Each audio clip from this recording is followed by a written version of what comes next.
background I already said, like I'm German, but I'm living in Switzerland since 20 years. I have a computer science background, worked for IBM quite some time. And the funny thing is, I was actually part of that Watson team.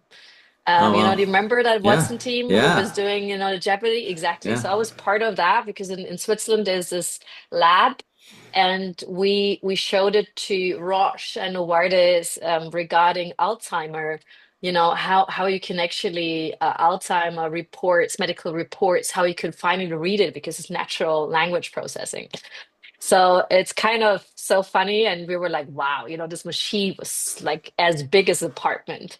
And then I actually almost like, yeah, I forgot about it. Thought always machine learning, yeah, that will come, whatever. And then when the AI came, like, really like with ChatGPT and so on, I was like, oh my God, This took is so it. long if you think about it. And everyone thinks, oh, this is so new and so on, but it actually took so long.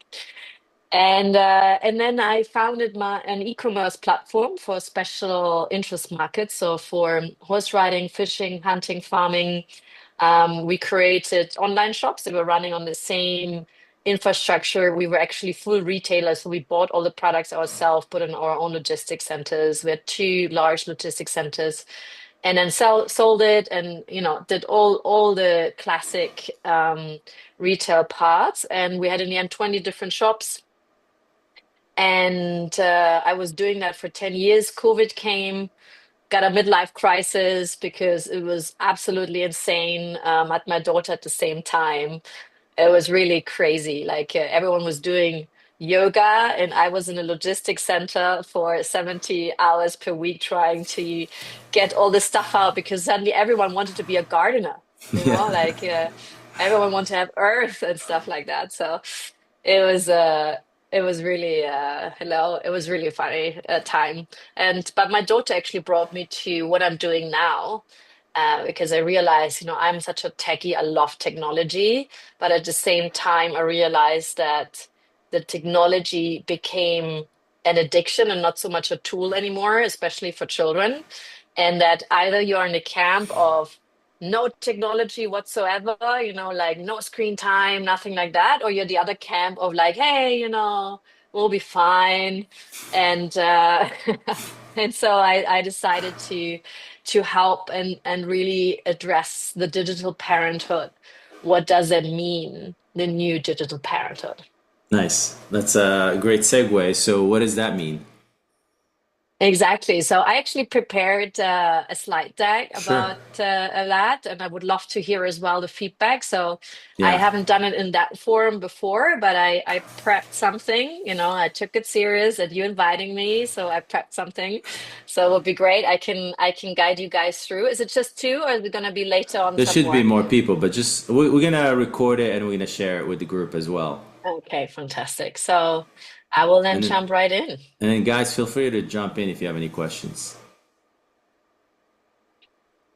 Good. So let me check if this works because Zoom, like another tool, sometimes doesn't let me do it what I want to do. Let me check if that works.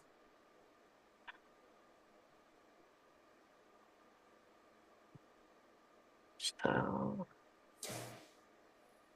okay. Do you see something? Yeah. Yeah. Yeah? Yeah. Fantastic. So before we jump right in, I wanted to know from you, why is digital parenthood so hard? I just wanted to know from everyone who's participating, like just one or two words, like why do you think digital parenthood is so hard? Well, you mentioned addiction, and then maybe you don't know what the kids are going to be exposed to while the type of content safety, I would assume. So I'd say addiction from and then safety. Those are probably two big ones. What do you guys think? I'd say Yeah. uncertainty as it relates to this subject and topic right here. Being able to make a plan and chart a path forward for them that optimizes their understanding while protecting them at the same time. Cody? Yeah. I think focus. I mean, there's compared to. I mean, I grew up with a personal computer, and there was a few options. I mean, I could learn basic. I could play simple games. There's so many more options right now, and it's just the content curation that I feel responsible for, and just all of the options out there.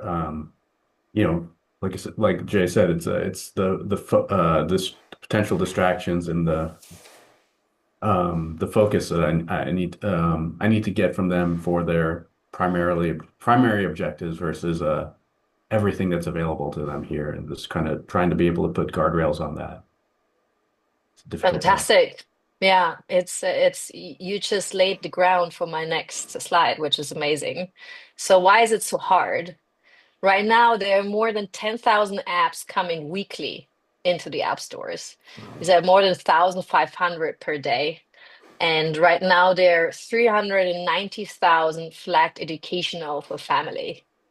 So it's such a vast amount which comes in. And if you go into YouTube, right now there are 20 million videos loaded up every day. It's 720,000 hours per day getting uploaded into YouTube. So it's such a vast amount of digital content getting pushed out. And as well, like for children, it's like, how should you know? How should you know what it actually is good, what is bad, and what they're actually watching? So that actually fuels a lot of these anxieties. So 67% of the parents rank device overuse as a number one child health concern, and 73% are mainly concerned about harmful content exposure. So the anxiety is increasing more and more. And it has a reason why. So only in 2024, there were 20 million cases of total reports of suspected child exploitation online. And that's Wow. the reported one to the NSME, which like Meta and all of them have to report to. That's only in 2024, and these are only the reported ones. So you can imagine what is not getting reported. So there is really a lot happening in out there in the space.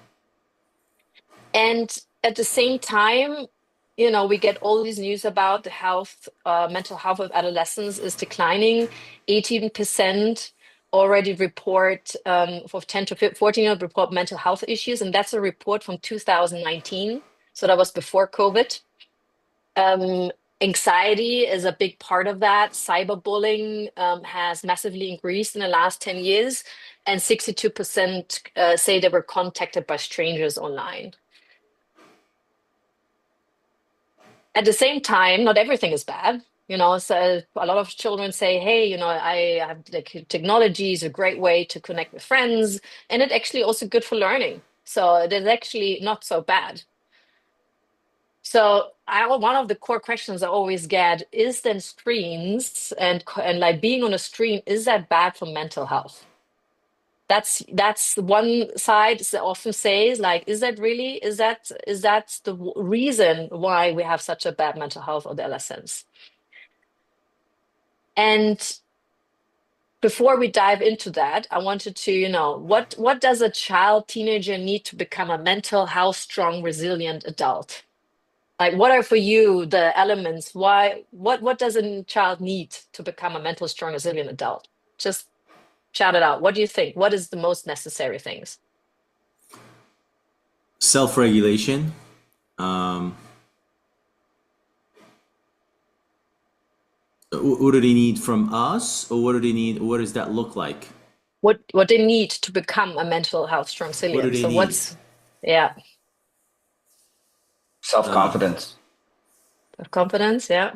Um, Navigating through failures or navigating through pain, the experience. yeah, being grounded in their own identity, knowing who they are. Yeah, that's very good. Awareness of the world. Yeah, awareness of how things work. So it's actually a pyramid, like of you probably know as well, like from the basic needs. And the crazy part is sleep, nutrition, and health has actually one of the biggest impact on mental health. and how they actually create being resilient in the future. This then comes family, how is attachment, how co-regulation works. How do you grow up in a family? How is the modeling of the family of behavior? And how do you learn, as you said, to co-regulate, to grow up with self-confidence? Then comes the friends, belonging and acceptance, and then autonomy and problem solving. Do you train that part of your brain to be a problem solver and having autonomy? And the last one is contribution, agency, and the belief into future.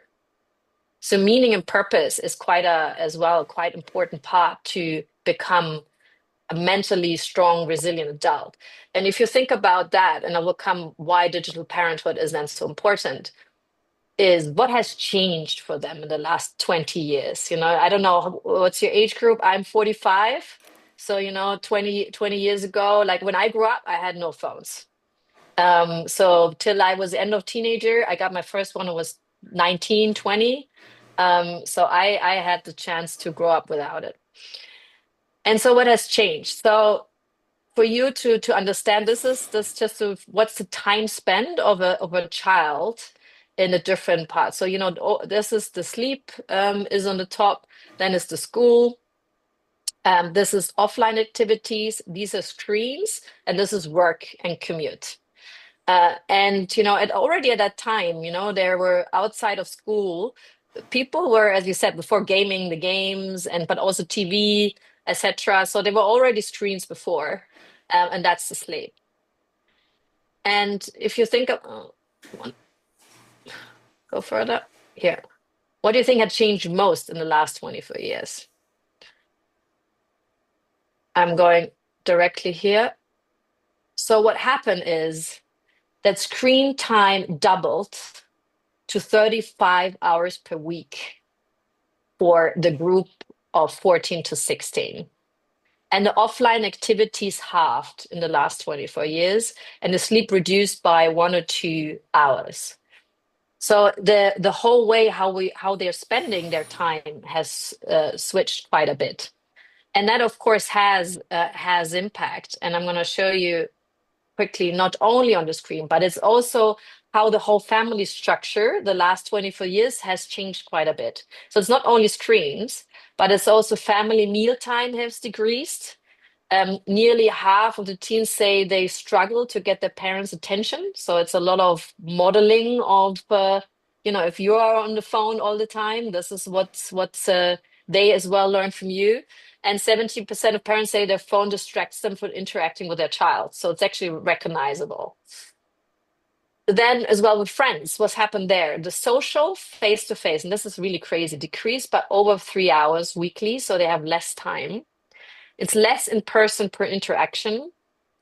And as well, they spend way more time alone than they did it before.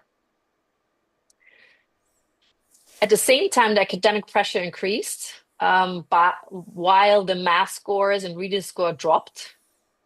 And the daily leisure time as well declined by 40% due to increased academic pressure. And the interesting part is not more hours. Like I compare the hours in the school. They go more to hours. Is the academic pressure to perform increased a lot, which is also coming a lot, of course, from family behavior. If you want to be, you need to go to college, you need to do this, and etc. So the academic stress is way more higher.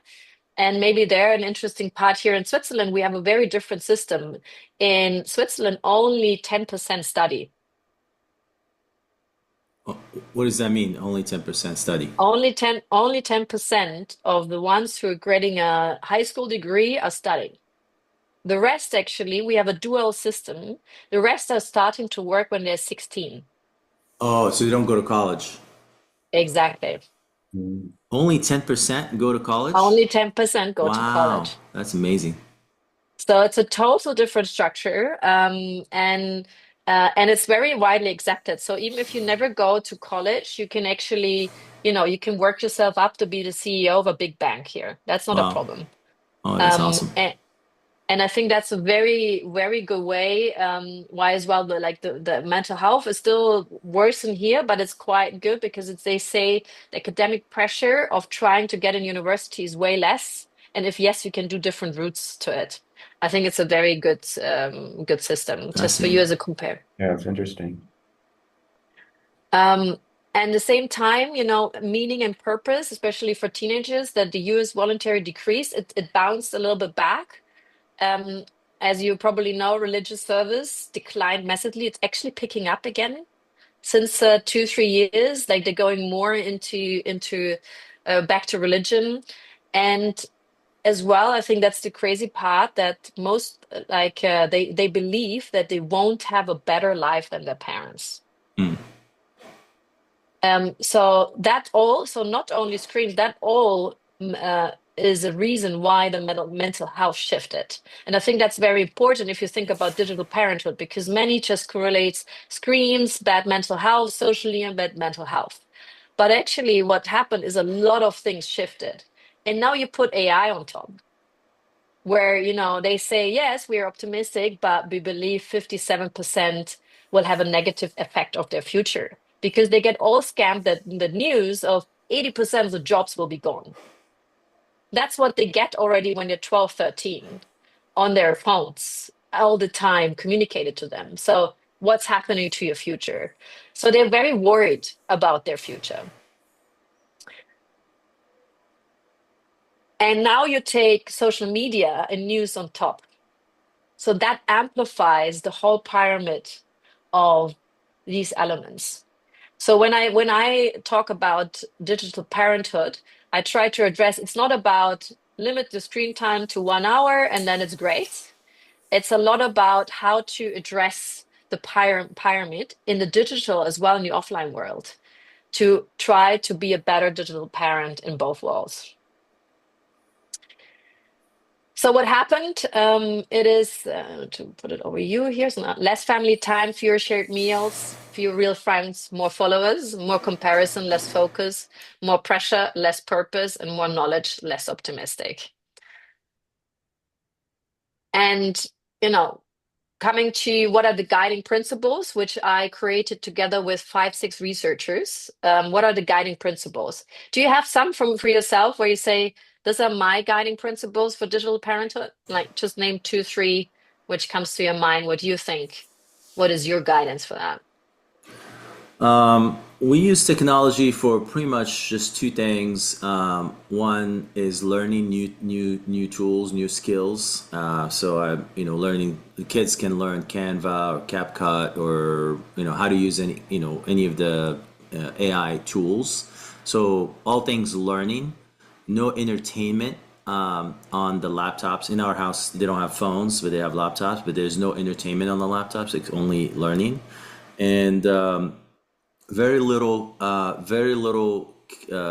use of the email just to kind of connect for people with people that are away from our, they're not close to us, they're not near us, to continuously connect with them. But that's pretty much it. Or getting Mm, jobs like my daughter now is trying to get gigs on Upwork and so forth. So to get work and to get gigs.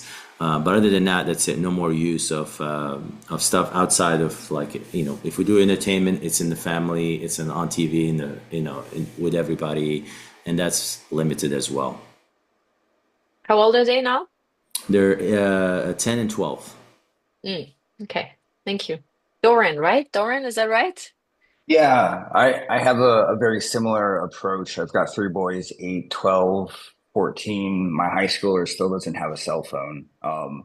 And he even said to me recently, he's like, I don't need one. Maybe we'll see when I'm 16.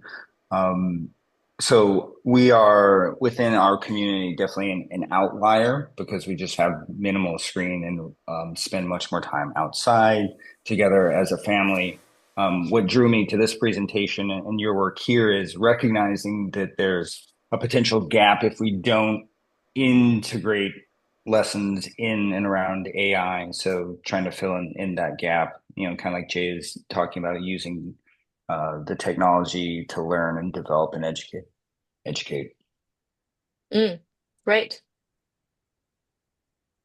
Cody, for you, what is for you Yeah. guiding principles?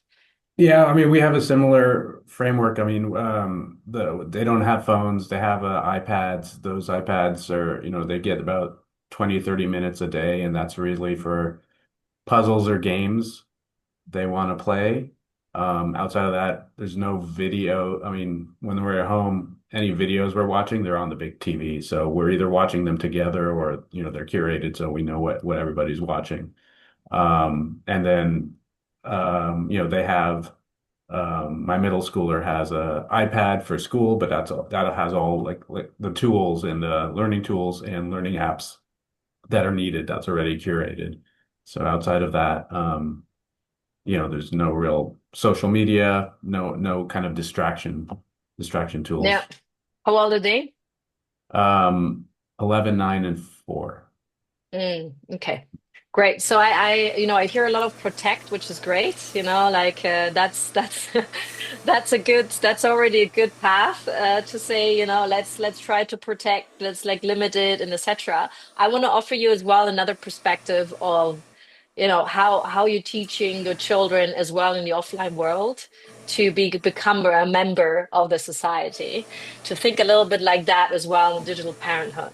So in the real world, we hold their hand in the streets, set boundaries, know who they're with, teach them what's safe and when to walk away, give them time for independence as well, guide by example, keep the door open to talk, offer them rest and space to grow, and show them what the world has to offer. That's kind of how we deal with a physical world. And the online world should not be much different. And despite like what's right now, a lot is, in the negative space, zero, etc. It's quite interesting. The ones I'm with the child development experts I'm working with, they actually say rather start, for example, with gaming and with looking at stuff already a little bit earlier, like you say with time 10, but you do it together and you say, hey, let's look at TikTok together. Like, what is this about? And then, you actually looking at it 20 minutes together, and then you discuss it. Like, what have you seen? How does it look like? Do you think you can actually see the difference between AI generated content or not? So it is about more early, very quite early exposure, but as a co-creation. So what we created is like 6 guidelines. So protect real world anchors. I think this is what we said. What many is underestimating really creating this offline, but I see you do, phones out of the bedroom, family meals, screen time free, community sports event, delay on devices as much as possible, no smartwatches. You probably already know why. It's actually proven from a psychology perspective that the surveillance, even if you say it's off, I don't know where you are, it actually limits the risk-taking abilities. So if you have a smartwatch with your child, they just did some testing of how does they behave if they theoretically know they're surveilled, where they have been, and the ones who have it not. And the ones who have not create way better risk-taking analysis and way better understanding what is harmful, what is not, which route to take, with whom to talk, and etc. So actually, the recommendation is no smartwatches, no GD, no tracking devices for your children. But that's interesting. Um, That's yeah, interesting. Yeah, I haven't heard this take, but I totally get it. And we see a lot of people instead of phones, they buy smartwatches to be able to communicate with their kids. But that surveillance piece, I didn't think about it. That's yeah, that's a great share. So they yeah. So self-regulate. So the theory is they self-regulate themselves based on the exactly, idea, right? The panopticon or exactly. They just, if you know that no one is watching, you're watching more for yourself. Mhm. Makes sense. So you actually, it's better. The recommendation is better to give them dumb phones where they can phone in case an emergency happens. And there's a lot of discussion. Yeah, but like if something happens, it's getting abducted, my child. It's like, what's the first thing they're gonna do? They take the smartwatch and throw it out. That's what they're gonna do. So it's it's not gonna give you any safety. So the recommendation is no smartwatches. If yes, you start with a phone, give them dumb phones and maybe not too late as well. Because what is giving independence? That you can actually call your friends whenever you want. And if you want to hang out with your friend, you can call. And you can communicate, and you can communicate without your parents knowing about it, and without, you can go to your own room and you can have a 20 minutes phone call and no one is listening. That's actually quite important for the phase of creating this independence. Then, like having it maybe later on, but having it in a safe way. Then be present before policing, especially for teenagers. Like instead of how long have you been on? It's like, how long have you been on that device? Like ask her, what did you enjoy online? Rather curiosity builds trust and surveillance breaks it. That's a little bit as well with, like serving them too much. Like say like, okay, what did you like about, what did you not like about it? Having that clear curiosity part of it.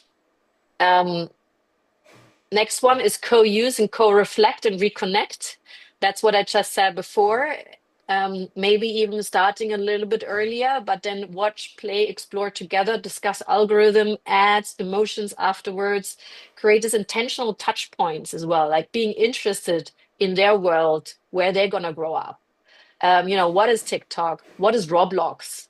What is that? Whatever your friends is watching and doing, like let's explore that together. And that can create a very resilient and co-regulated digital parenthood behavior later on as well for the child. Then teach digital self-regulation, no, not dependence. Having this ability to stop by yourself, which is even for us pretty difficult, because it's such an addictive environment what we are in, and helping them to notice stop points, like when do I feel tired? How do you feel now? And helping them to cope, to really feel your own body about it. Like, okay, you watch this now, and afterwards you're like this. Oh, how what do you think about it? Like, how does it feel? It's like, yeah, oh, I was just tired. And but keeping that awareness in them is like it's actually quite wonder how they starting to perceive like, okay, I use this, and if I use it longer I feel tired, I feel anxious, I feel angry, this angry playing, like, and it's really about helping them to realize what stopping means. And then make purpose visible again is actually one of the most important things to the mental health. So connect, as you said, like, not scrolling, but rather create, learn, volunteer, express, using technology for that, but also really openly discuss their fears about AI. We had the climate fears, which is still there, and now you have the AI fears, and they're way more informed than we've ever been in our youth. If you think about, like, at least for me, when I was a teenager, there was the newspaper at 8 p.m. There was news, and that's it. Now they're confronted every day with news, which is primarily bad news, and they need to deal with that. So how can really trying to help them, and maybe organize offline days with friends. We're doing that now in Switzerland. I'm organizing a big offline days for 100 families where we're gonna go screen free, do family vision boards, etc. So helping them to create what could be a future looks like for them. And then I think most important thing, model your own boundaries. Like one of the nice tasks what I usually do is if everyone says no, we're anti screens and so on, and then I ask, so what was your screen time today? If you look at how much time you had on your screen today, and it's usually on the phone 3-4 hours at least, and then you have another 6-7 hours on the laptop. And it's like, so can you really come home and put the phone away? Can you make sure that you have family rituals which are without phone? And I'm always saying that, and everyone loves me. Is like, it's also good for the parents to keep the phone away from the bedrooms. I think many of my friends still don't do it. They still bring it into the bedrooms, and they still, the first thing what they do in the morning, look at their phone. And I think it's the same important for your own sanity and your own relationship to break that.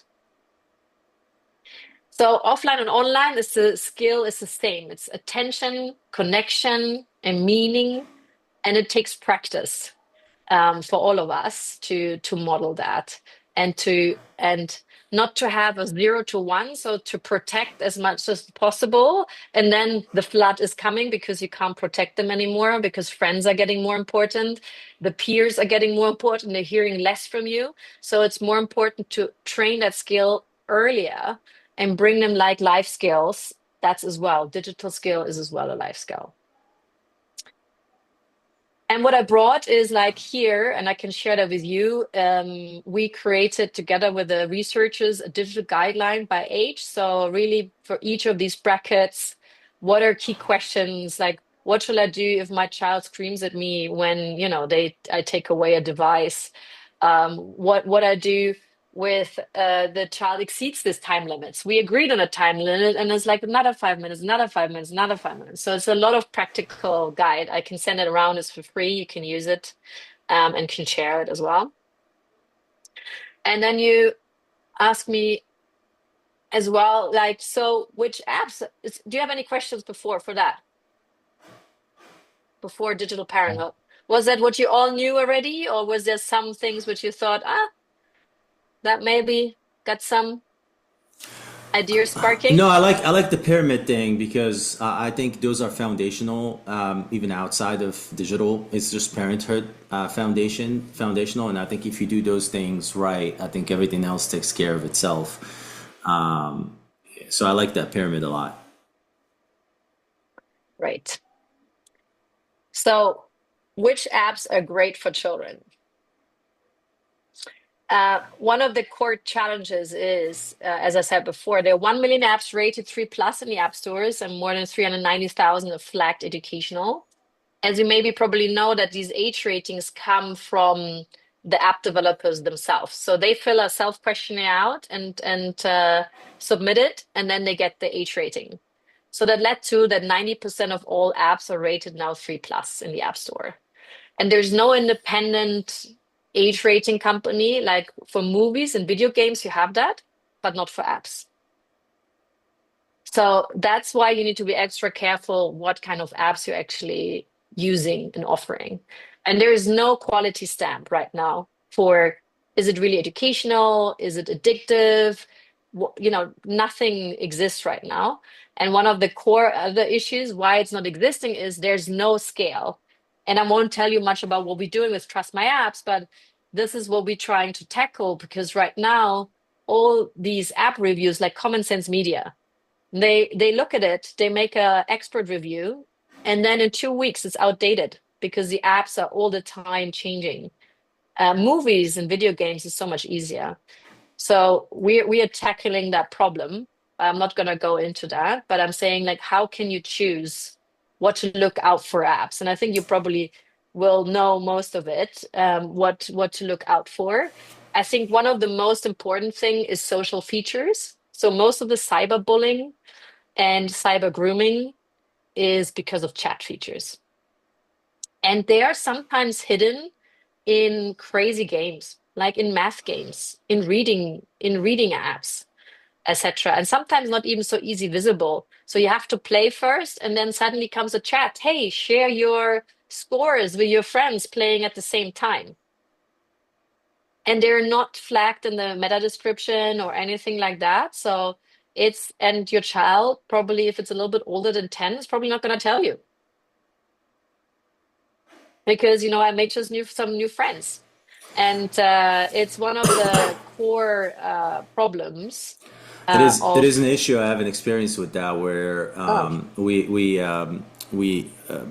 like to play with AI tools, and Suno is a tool that you can create music or you can create songs, mhm. and then we create family songs on there. We create stuff, and my kids love to do that and to share them with their friends, and then I noticed that there is a feature where essentially the songs are public and people like them, or they have this kind of like almost like a like feature, and there's even commentary and almost like a comments on the song, and I'm like, why?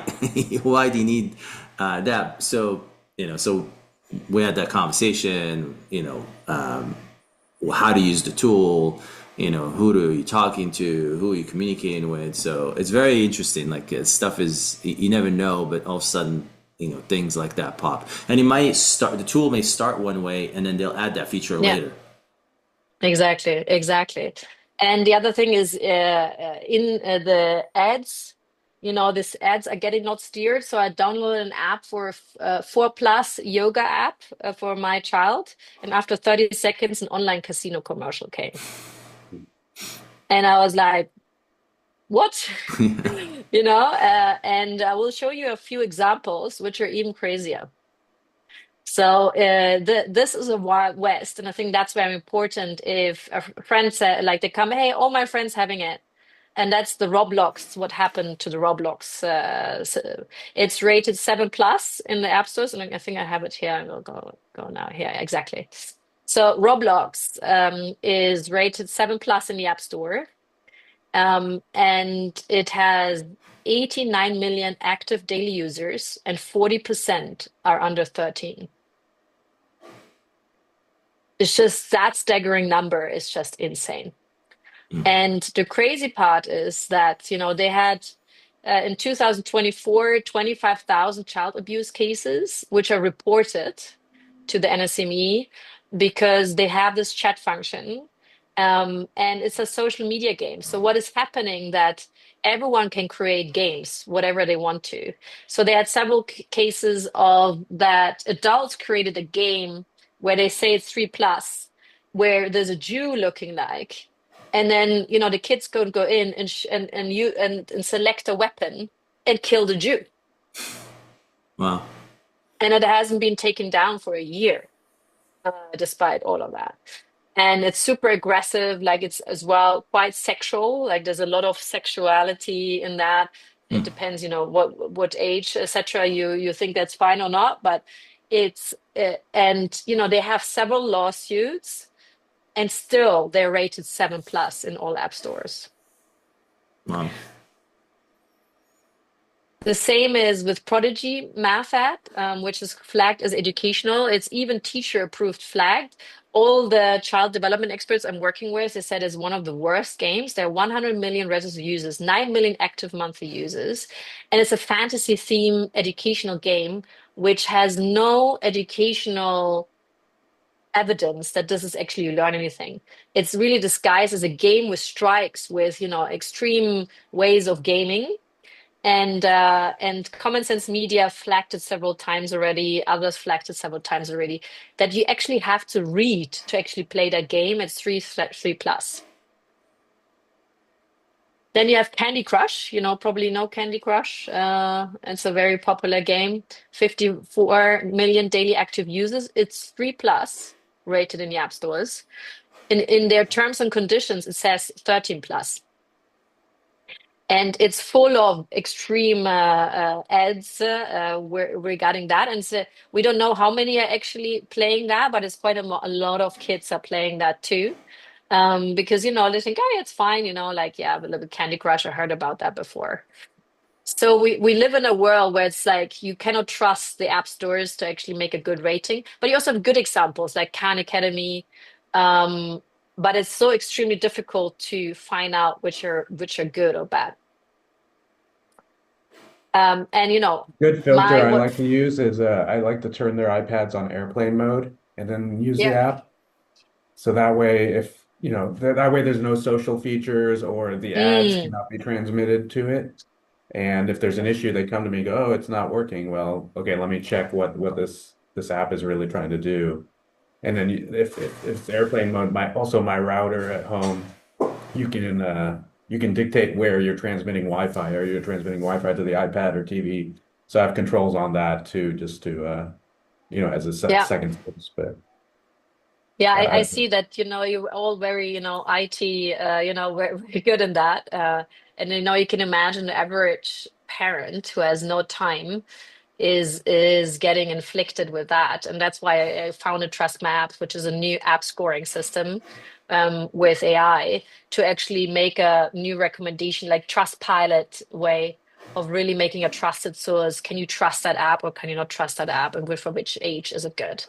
Because it's really you need to watch out for many things in this. And it's important. I always compare it the politicians and the app stores, they expect, like, if you would compare it to the physical world, they expect that if you buy a plastic toy, like you have five plastic toys, you as a parent, you have to lick each of them to see which chemical is bad. Yeah.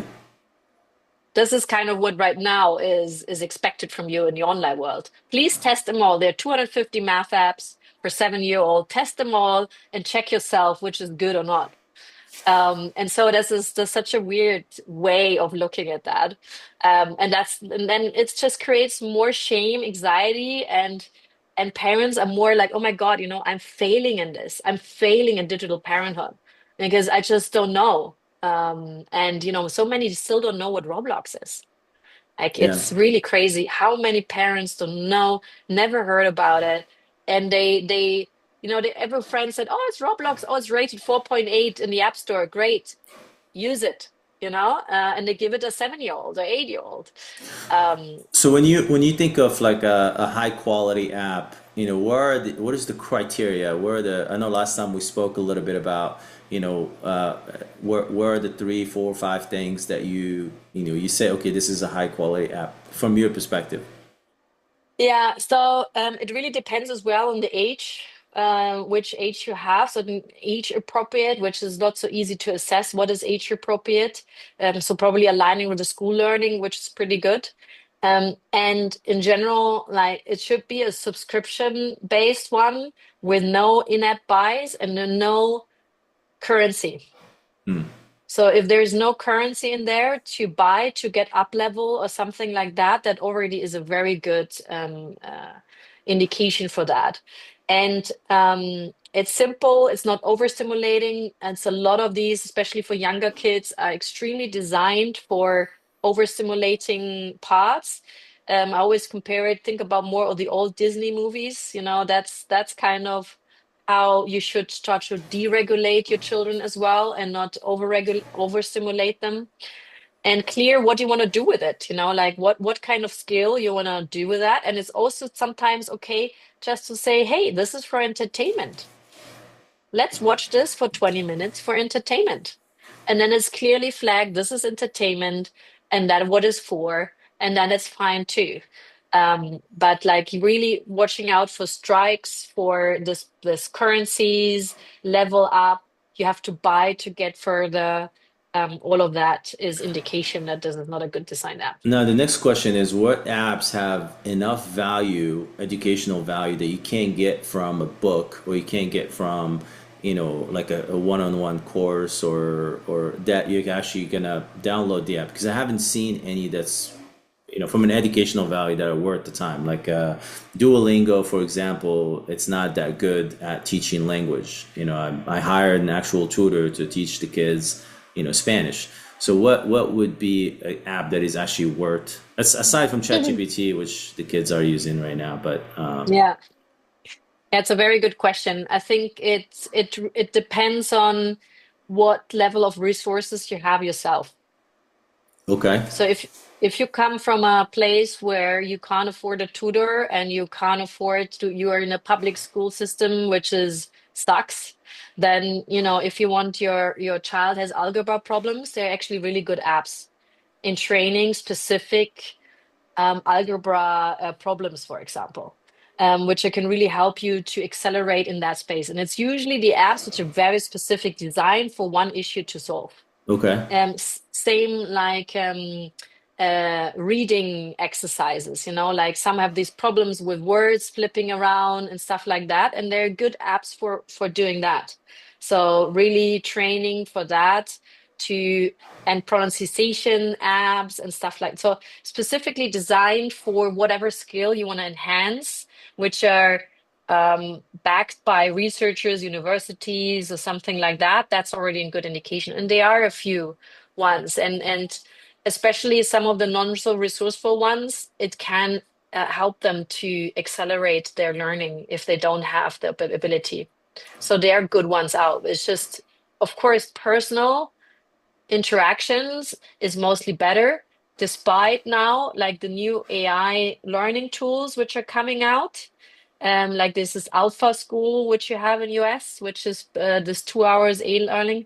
I think it's going in the right direction that you think about more how an individual is learning and you adapt it to that, but we're not there yet. So the tools are not there yet where Yeah, you can say, I'm just going to leave my child in front of it and it's going to figure it out how to learn. yeah. Even Alpha School is not there yet. They're No, just have put together some existing, products. exactly. Okay. Um, Exactly. Yeah, how, so that's exactly where we are. Yeah. So you have another question? Yes, please. yeah, like so outside of education, outside of like algebra and reading and stuff, where are some of the either apps or AI tools to learn skills? To learn, yeah, what's available? I mean, like for example, I'd love for my daughter to take a public speaking course. I mean, all the public speaking things around us are usually in the evening and they're sleeping by then. So, is there something like that, or coding, or so where can I find healthy, safe, high trust, high quality apps for my son likes electronics and likes to build things. So is there a tool for that to teach him that? So is there Mm. how do I go about finding these tools? So when we are live with Trust My Apps, you can do it with us. All right. You can exactly do that. What you just described is exactly what we're building to figure that specifically out. And I think till then you have Common Sense Media, which is doing quite a good job in trying to review the apps. And coding, I can send you a few which we looked at, like especially for coding. It really depends as well where you are, which age you are. But it's exactly what you're saying. You need to look for a very specific one, training one skill. Instead of like, oh yeah, we are math app from the first class till the last class or something like that. It's probably not gonna be enough sophisticated to be good at that. And yeah, and there are a few like for example, my daughter loves flowers. And there's really good apps for identifying flowers, and so she uses that, like she photographs that, and then the app tells her like this is this you have to water it. This is where it comes from. This is for the bees here, and so on. So it can be quite explorative. Same for the stars, like if you have and it can be very educative, but it's as you said, you need to look for the specific skills, and exactly for that question is why we build Trust My Apps, because they're each are so individual where they are, and there are thousands, millions of apps out there, but you just don't find the right one because they're not advertised as the top 10 in the app store. Yeah. Okay. Do you have like a right now? Is there like do you have a I can list send or you a for I directory? can Yeah, we are right now specifically for math apps. I can send the one for math apps which Yeah. we have done, and then you can have a look at that. Yeah. Yeah. We get that question in our group all the time. Ah, great. And it's actually trained on the US data, so Nice. it's good. So, I don't think with AI, I don't think I need to tell you them probably too much, but rather, what is the good and what is the bad. I think one of the key things is about the accuracy and the bias. So a lot of discussion in the child development world is when is the child enough old to identify bias, accuracy, and is that actually correct what I'm seeing, and is that really real is what I'm seeing. And at this end, one of the other risks, what has been more and more coming up as well for teenager, but as well for adults, is it weakens the effort of resilience and prevents deeper thinking. If you get a immediate answer, what you want to have, instead of sitting down and thinking about, okay, so what could that be? How could I come myself to that answer? How can I construct a framework to answer that? And that's one of the negative things what a lot of these AI learning tools right now is facing, and there's no answer yet. how do you prevent that? And you know, everyone is always taking shortcuts. Like our brain is made for making shortcuts. Whether you're an adult or a teenager, our brain will always search for a shortcut.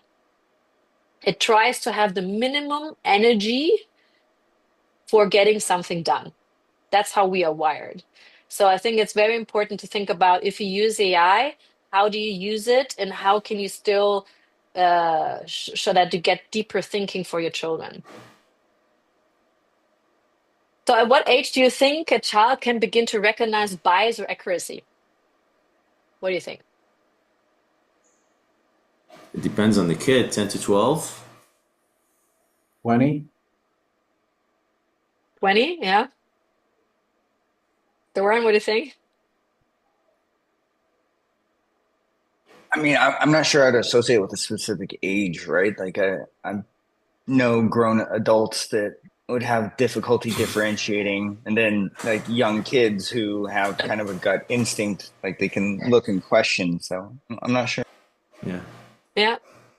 So it is pretty shocking. I'm checking if I have still time. No, I won't have time. I will send you this. This is very funny. Um, can you tell real or AI? I will send that to you. It's a good video to watch for yourself and as well with your kids. It's hilarious and it really opens your eyes. But I'm gonna go to this one here.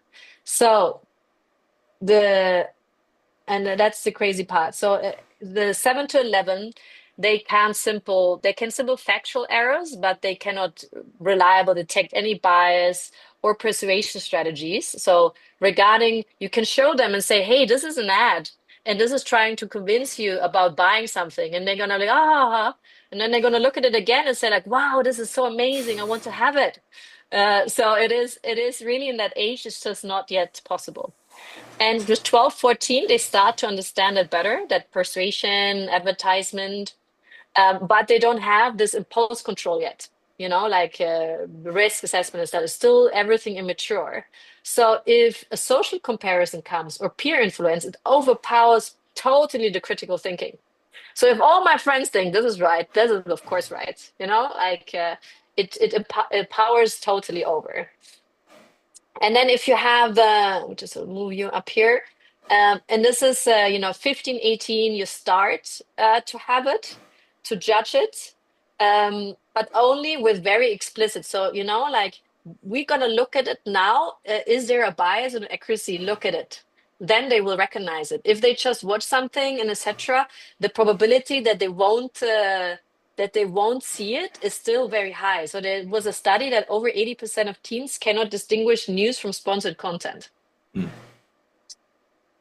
Which is really like crazy because we think about, hey, we teach them, they should know, like I told them 3 times, but it's actually only above 21 where you can really reach the maturity to look at that misinformation in a way that you can distract yourself and really look at it. And which is really, you think about like, yeah, I told my kids, like it's the same with social media. I told my kids that this is, like, but it takes really long to really from understanding to acting to do that transmission. Um, so I have one. This is the one last slide. Regarding AI, I'm following Jenny Radetzky. She's one of our child development experts. I can only recommend to follow her on LinkedIn. And she does a lot about that, about AI, technology, what parents need to know. And I put here a link in. More teens are using AI, what you need to think about regarding schoolwork, what to watch out for. It's a very good description of handling. And in general, she posts very good things about that. And she is really pivotal to our work, what she's doing. And yeah, this is the team I'm working with right now. And a lot from US. We have from Wisconsin, Michigan, Medicine, Georgetown, and 3 from Zurich, from Switzerland. And I'm working with the ETH as well, where we're building our TrustMyApps right now. Yeah, I think that's it. Yeah, yeah, that's it. Gonna make you stopping the share. There we go. Any questions, guys? No, a big takeaway for me was I realized I'm very much in I think more about protect mode versus having the conversation like when your slide about the real world versus online world. I realize in the real world I have conversations that we dissect. Hey, what are we experiencing right now? Is this good or bad? How is this, how does this relate to us? But we don't have those conversations about online world. So um, I think you made me kind of reassess that balance between protect and experience and how to kind of have those conversations to assess it, make them more conscious and aware. I want them to have the awareness, but I don't think I've had those conversations, enough of them. Yeah, that's huge. We do that a lot in our this element of bias. There are there if you're paying attention, as an adult, what those influences and ideas, and so we start talking about those things ahead of time, and we have those conversations. And so when you see this is what it's trying to signal. This is what it's trying to tell you. This is the ideology. This is where it's coming from. This is why this is not, doesn't work, or it's not real, or whatever. And then this is the reality. And the more I think you upload up front, the better it is later.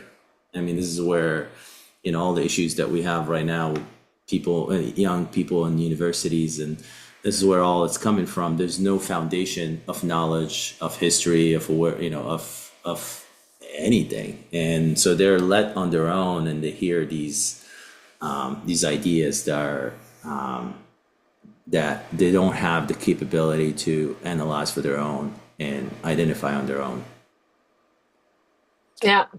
Yeah. And at the same time, it is, even if you tell them, the probability that they will recognize it for themselves Yeah. will take some time to actually Yes. be there. And that's the scary part, you know? Well, I think the good thing is that the earlier you start, Yeah. it compounds, because you're gonna repeat the same thing in different forms, and then they're gonna hear it from the outside, and they're gonna hear it from other people or from other adults. So it's gonna compound over Yeah. time. I would, yes, you're absolutely correct that prefrontal cortex is not developed until 21, 22, 24, but at least they have some foundation to Yeah. take with them, as opposed to nothing. Yeah. I agree. Doran, do you have anything to add, questions, or was it for you clear? Everything you knew? Yeah, it was, yes, it was a solid presentation. A lot of points to take back. Echoing Cody's sentiment that starting from a place of protecting and then growing from there in exposure responsibly, the same way we want them to be able to go out into the world and be confident, capable young adults. That includes being safe and active in this space. So thank you for your time. Thank you. Yeah, and I think the AI piece is also a big one. The outsourcing the thinking, outsourcing the intelligence piece is very easy to do with, ChatGPT, or these tools are available now. And then just letting kids get in the habit of struggling with things, and spending some more time. I think back in the day, we had calculators, but we didn't have a tool where you can write the whole problem, where you literally even take a picture of the problem and give it to it, and it will give you the whole. We didn't have that. So you still have to struggle with the problem to figure out what to calculate. And I think it's a big problem. It's a big issue, because I think the value of math is that struggle with the problem, staying with that problem long enough, get challenged, find a way to solve it, and then to remember how much you struggled, and then that takes you to the next problem and the next difficulty. And I think math is easy to see, but I can see that happening in other things like writing, or Mm. what I mean, or figuring out. So I like my kids to use the AI tools just to understand how they work, and how. But I also this is a piece that I'm concerned about. And that's why we talk. My kids are homeschooled, so my wife and I talk about this all the time. Where Yes, do the education. Yes, if my wife struggles, she use a tool and then she'll explain it to them. But then we want to give them, 20, 30 exercises, practice exercises to struggle with. And the longer the struggle, the better. Yeah. Yeah, and I think one of the key one of the examples that was given, for example, what is religion? Um, like having that conversation on a more conceptual, but going not only math and so on, but having this wider concept discussed without ChatGPT's answers, that is something which can, really create like, okay, so what is it? What does it actually mean, in all aspects and etc. And I think that's what I learned from the universities, which I think is really, which makes totally sense that you need to sit down and let's discuss it together. What is religion? What is that? What is the concepts of it? So you don't lose that conceptual thinking of how that everything works together. I think it's, yeah, definitely. Awesome. On that note, Okay. appreciate you taking the time, and I look forward to seeing the app and using it, and it's definitely needed. So, yeah, please let us know when it's about to launch. Yes, we'll do. Thank you so Wonderful. much. Huh? Thank you. Thank you. Thank Have a you. good Bye one. bye. Bye.